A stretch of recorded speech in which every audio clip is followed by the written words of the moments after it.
Welcome back to the Deep Dive. Today we're jumping into something pretty huge, reinforcement learning, RL. We've got a stack of research here and we're going to distill it all down. Think complex theories, algorithms, the stuff that lets AI play games like AlphaGo or even master robotics. Our goal is really to get under the hood, understand how these agents learn to perform these, well, frankly, amazing tasks. Absolutely. And RL is, it's one of the big three in machine learning. Its whole focus is on how a program, we call it the agent, learns by interacting with some kind of dynamic environment.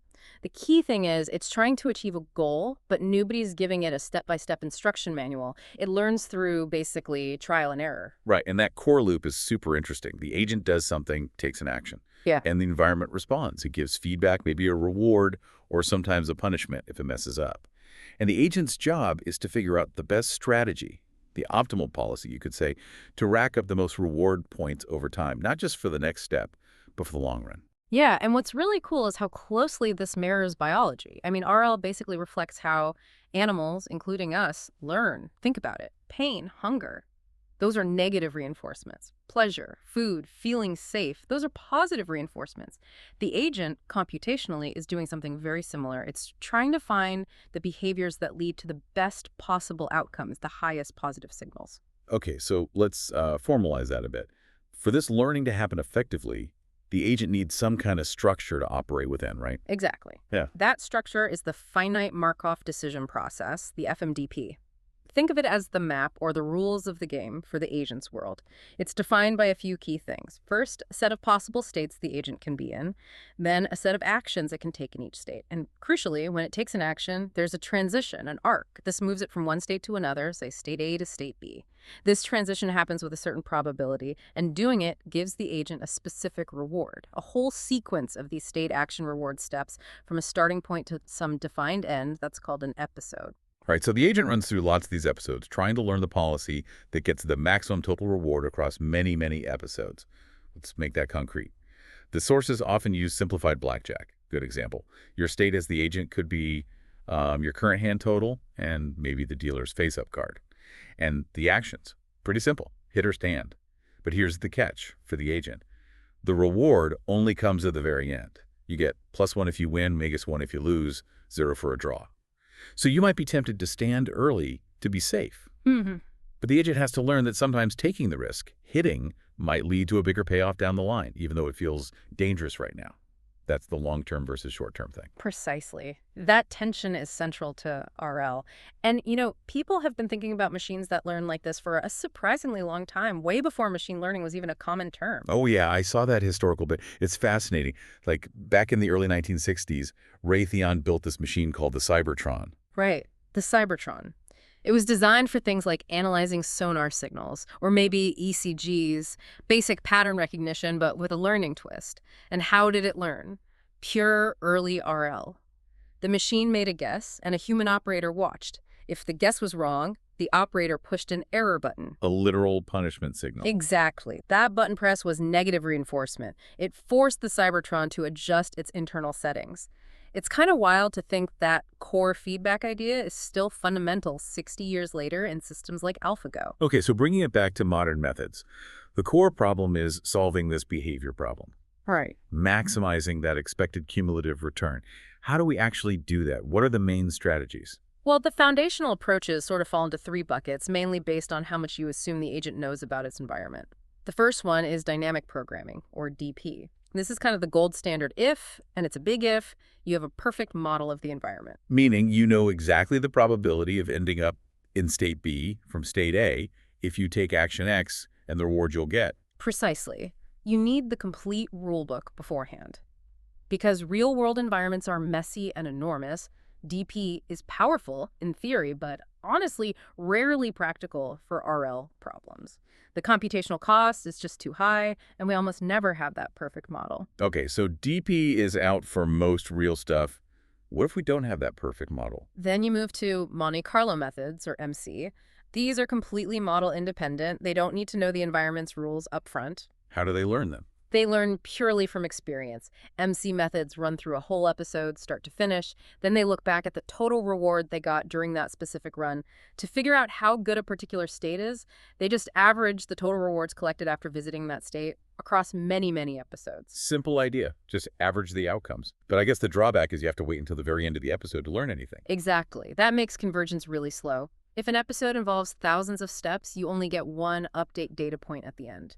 So MC works, but it's often too slow for complex problems. So we need something faster, but still model independent. And that brings us to the third big category, time difference methods, TD. These are also model independent, like MC, but they're much more efficient. The breakthrough with TD is that it updates its estimates after every single step, not just at the end of the episode. It uses this technique called bootstrapping. Bootstrapping. Okay, that sounds important, but a bit jargony. What's the intuition there? Think of it this way. You're trying to estimate the value of being in state A. Instead of waiting for the whole episode to finish, TD methods update the value of state A based on the reward received for leaving it, plus the current estimated value of the next state, state B. Ah, so it's using its own existing estimates to improve its estimates, like pulling itself up by its bootstraps. Kind of, yeah. It's like if you're estimating your arrival time on a long road trip, you don't just wait till you arrive.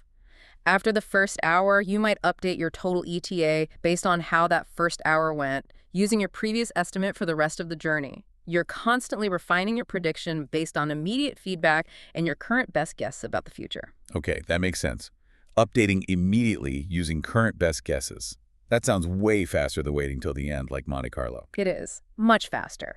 And this bootstrapping idea leads directly to the real workhorse algorithms in classical RL. Which are Q-Learning and SARSA, right? These seem to pop up everywhere. They do. They're both prime examples of TD learning. But first, we need to mention their main limitation, at least in their basic forms. Let me guess. They work best with those neat, defined states and actions. Exactly. Standard Q-Learning and SARSA typically use something called a Q-table. It's literally a lookup table storing a value for every possible state-action pair. That only works if the number of states and actions is manageable, discrete. Right. If you have continuous states, like robot arm positions, or a passive state space like pixels on a screen, that table just becomes impossibly enormous. Correct. But within that discrete world, they are fundamental. And they differ in a really crucial way, how they handle the policy during learning. Okay, so let's break down Q-Learning versus SARSA. Q-Learning is off policy. What does that mean practically? It means Q-Learning learns the value of the optimal policy, the best possible way to act, regardless of what the agent is currently doing. When it updates the Q value for a state action pair, it considers the maximum possible Q value for the next state. So it's always looking ahead and asking, what's the absolute best I could possibly do from the next state onward? Even if the current exploration strategy sometimes makes suboptimal moves. Precisely. It's learning the optimal path greedily, even if it's exploring a different path right now. SARSA, on the other hand, is on policy, meaning it learns the value of the policy the agent is actually following. When SARSA updates a Q value, it uses the Q value of the next action that the agent actually took according to its current policy, like an epsilon greedy policy, which balances exploration and exploitation. Ah, okay. So Q-Learning learns the theoretical best path, while SARSA learns the value of the path it's currently exploring, including the exploratory steps. That's the gist.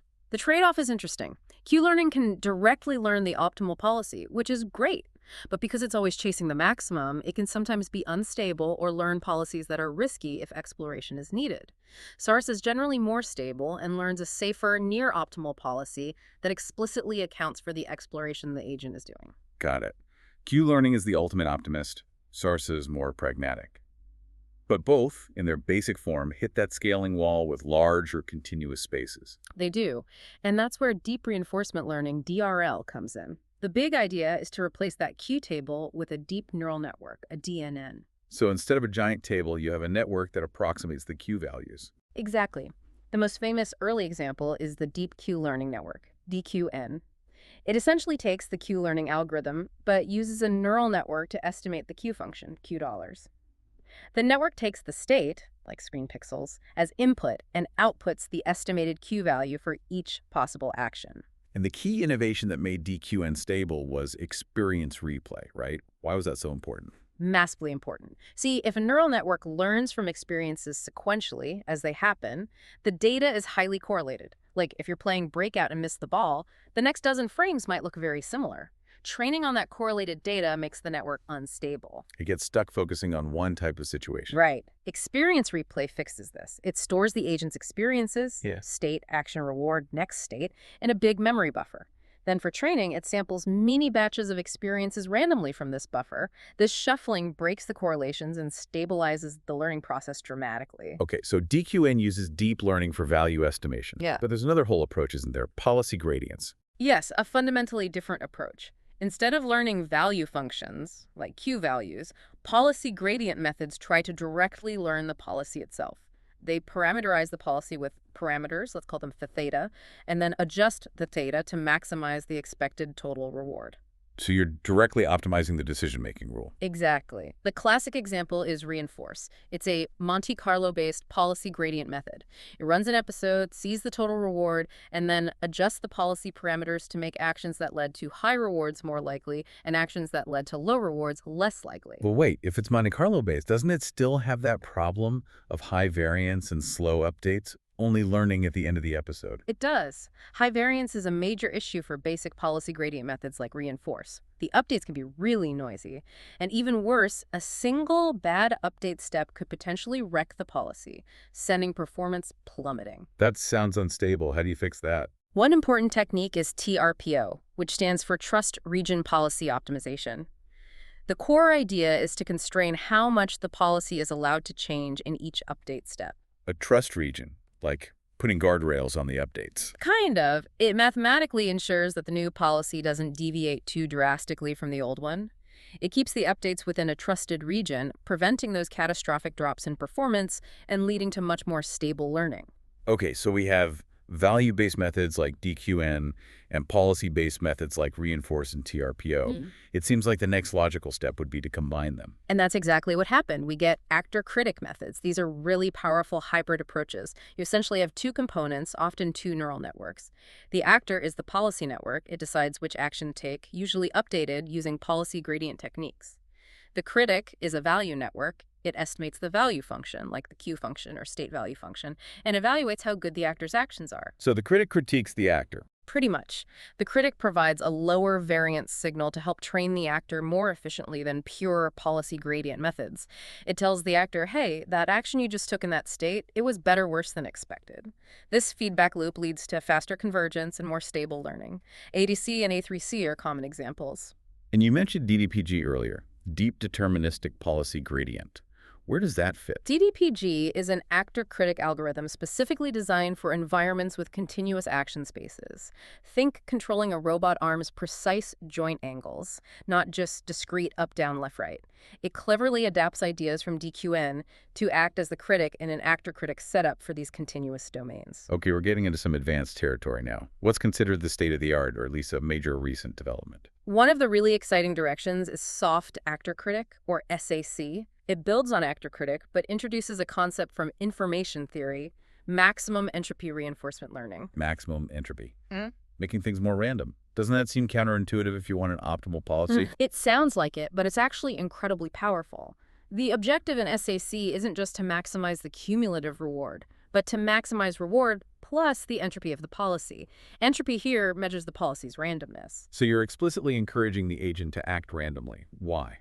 It's a way to bake exploration directly into the optimization objective. By rewarding entropy, you encourage the agent to explore more broadly and avoid collapsing too quickly into a policy that might be good but not optimal, a local optimum. This makes SACs remarkably stable, sample efficient, and much less sensitive to hyperparameter tuning compared to some earlier methods. It essentially learns to explore smartly as part of finding the best overall strategy. Wow, okay. So actively rewarding randomness helps find the true optimum more reliably. That's pretty neat. Stepping back then, looking at this whole journey from Q-tables to SAC, what are the big picture takeaways about RL algorithms in general? Well, a few patterns emerge. Once trained, using the learned policy to make predictions or choose actions is typically very fast. Right, the agent just runs its input through the network or looks up the value. But the training process itself, that's often incredibly slow and data hungry. The agent needs potentially millions or billions of interactions with the environment to learn effectively, especially with complex DRL methods. And interpreting why the agent learned a specific policy can be tough, right? With deep networks, it's not always obvious. Exactly. The interpretability is often complex. You have this powerful policy, but understanding the intricate reasoning baked into the network weights is a major challenge. And memory usage varies wildly tiny for Q tables, potentially huge for large deep networks, and experience replay buffers. So fast prediction, slow training, often hard to interpret. That seems to sum it up. It does, and underlying all these algorithms, from the simplest to the most complex, is that fundamental tension we started with.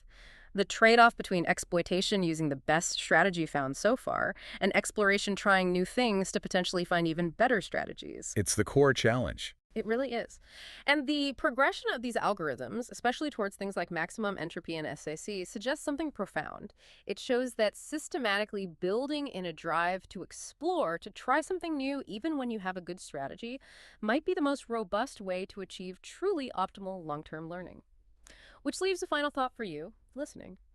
In our own lives, when we're learning or facing complex problems, how much do we consciously balance exploiting what we know works with actively exploring the unknown, even if it feels less efficient in the short term? It's something worth pondering.